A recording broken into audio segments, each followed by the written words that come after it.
On the morning of July 12, 1943, a fresh Soviet tank army attacked one German division outside a railway town called Prokhorovka.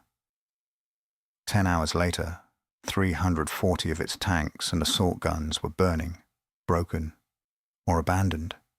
3,500 of its men were dead, wounded, or missing. The Germans wrote off 5 tanks. For 80 years, this has been called the greatest tank battle in history, a head-on collision of steel that broke the SS, the thing that actually decided it was a ditch. And it was on the Soviet side of the map. July 1943, Operation Citadel, Germany's last great offensive in the east, is 1 week old. On the southern face of the Kursk salient, the SS division Leibstandarte is grinding up a corridor of steppe between the river Sel and a railway embankment aimed at Prokhorovka. On July 11th at 10 to 9 in the morning, the division reaches an anti-tank ditch cut across the corridor, part of the Soviet defensive line. The road bridge over it is captured intact. An SS war photographer, Johann King, photographs it. By 2 that afternoon, after brutal fighting against Soviet airborne infantry, the Germans hold the high ground beyond, a low wave-shaped rise marked on the maps as Hill 252.2. Prokhorovka is now 3 kilometers away. The hill is occupied that night by the division's armored half-track battalion. Its commander is Joachim Peiper, a name that 17 months later will be attached to the massacre of American prisoners at Malmedy. On this night, he is a battalion commander on a burnt hill, ordered to hold it. The Germans have also done something whose consequences nobody yet understands. In taking this ground, they have taken the exact positions the Red Army had prepared as the launch pad for its own counterblow. The Soviet counterattack will now have to start from somewhere else, across ground scarred with ravines, ground it never planned to fight on. 5 tank brigades of the 18th and 29th Tank Corps lies directly in the path of the charge. By Ben Wheatley's measure, some 15 feet deep. The attacking crews were not briefed that it was there.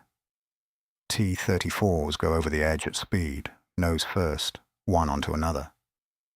Behind them, the following waves break on the lip and turn along it, hunting for a crossing. There is one, the bridge. The tanks queue for it. And the German gun line from cover in prepared positions fires into the queue. That is interpretation.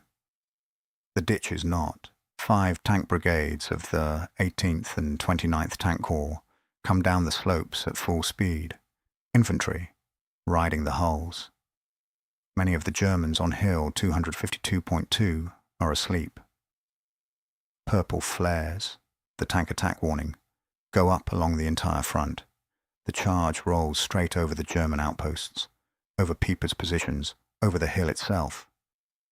Then the lead brigades reach the reverse slope, and the ground opens. The anti-tank ditch, the same obstacle the Germans had crossed the day before, lies directly in the path of the charge, by Ben Wheatley's measure, some 15 feet deep. The attacking crews were not briefed that it was there. T-34s go over the edge at speed, nose first, one onto another. Behind them, the following waves break on the lip and turn along it, hunting for a crossing. There is one, the bridge, the tanks queue for it, and the German gun line, from cover in prepared positions, fires into the queue. A German tank company commander, Rudolf von Ribbentrop, son of Hitler's foreign minister, later described leading 7 Panzer IVs over that bridge into the mass of Soviet armor.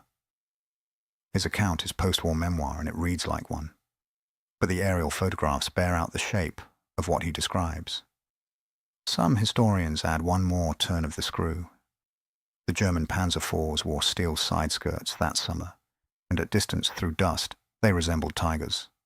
The Soviet crews may have been charging at maximum speed to close with a Tiger's gun, a tank that, in this sector, mostly was not there. That is interpretation.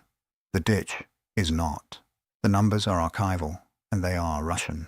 The historian Valery Zamulin, working from the Red Army's own declassified records, counted the 5th Guards Tank Army's losses for July 12th. 340 tanks and self-propelled guns damaged or destroyed, 3,563 men. The 29th Tank Corps lost 77% of the vehicles it committed. The 18th lost 56.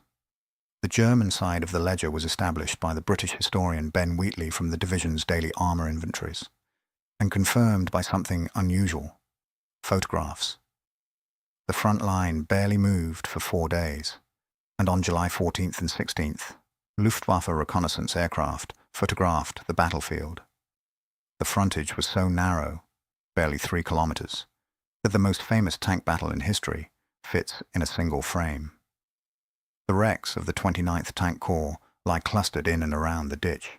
German write-offs: 5 tanks, 4 of them Panzer IVs, lost by Hill, 252.2, identifiable in the images. Every other damaged German tank stood behind the ditch line, in German hands, and was recovered and repaired, tracked, vehicle by vehicle, in the inventories. Stalin wanted to know how a fresh tank army had wrecked itself in 10 hours. Rotmistrov gave him an answer. The losses were terrible, but the Germans had lost 400 tanks, 70 of them Tigers. Stalin accepted the account publicly. Then he sent a commission under Georgy Malenkov to investigate it anyway. Its conclusions were not the version the public heard. The version the public heard: 400 German tanks, 70 Tigers, the death ride of the Panzers, held for half a century. The greatest tank battle in history is, at its core, one general's explanation to Stalin. And yet Rotmistrov's army did the one thing that mattered. It stood in the road. The Germans never took Prokhorovka. Within a day, with Sicily invaded and the northern pincer collapsing, Hitler wound Citadel down. The Soviets lost the field and won the war's direction. The ditch below Hill 252.2 was cut to stop German tanks. It stopped them for one morning. Then the bridge fell into German hands, intact. The next day, the same ditch swallowed the tanks of the army whose engineers' maps it was drawn on. The defense at Prokhorovka worked exactly once, against the side that built it